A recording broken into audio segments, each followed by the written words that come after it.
My mom is inviting you to dinner today. I read a message from my wife 4 days after my wedding. The message came at 7:43 p.m. I was in the office, still half lost between contracts and concrete deadlines. My mom is inviting you to dinner today. There was a smiley face at the end. Too cheerful, too early. 4 days after our wedding, and she already sounded rehearsed. I stared at the text longer than I should have, not because of what it said, but because of what it didn't. No, I miss you. No, can't wait to see you. Just an invitation from her mother. Dinner was quiet, too quiet, the kind of quiet where knives sound louder than voices.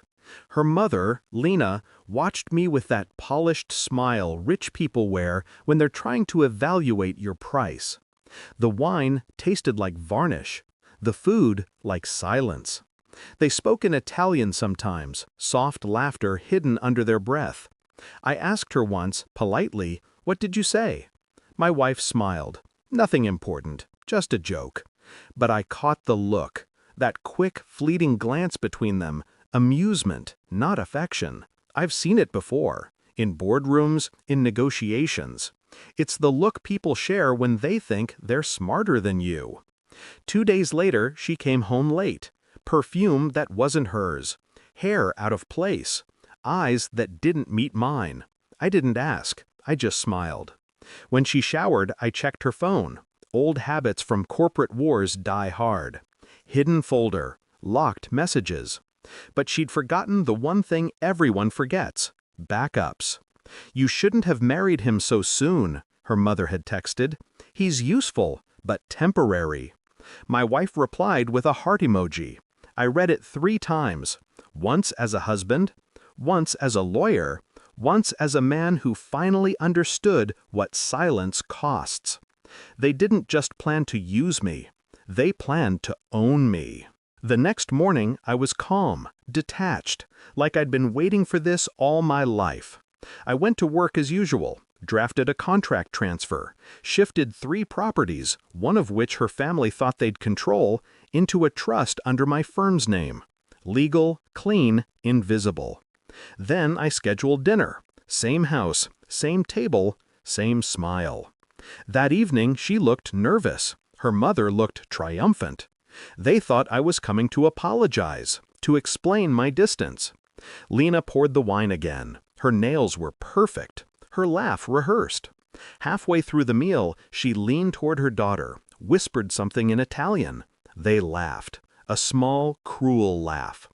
I didn't ask what it meant. I just smiled, set down my glass, and reached for her hand gently. "Signora," I said softly, "your Italian is beautiful, but next time, choose your words carefully."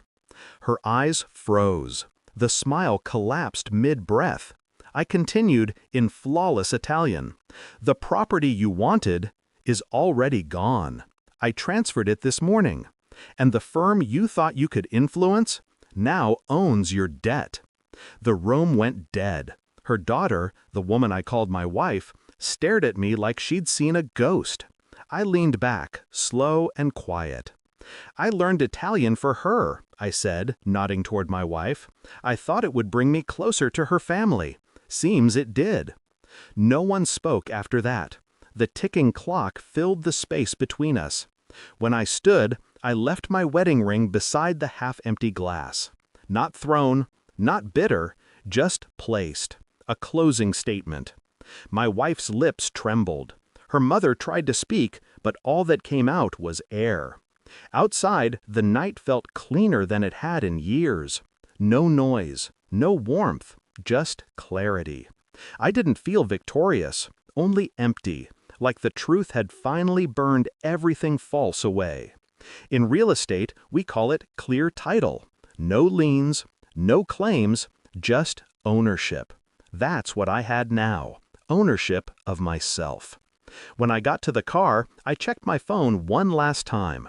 Her message was still there. "My mom is inviting you to dinner today." I left it unread. Forever.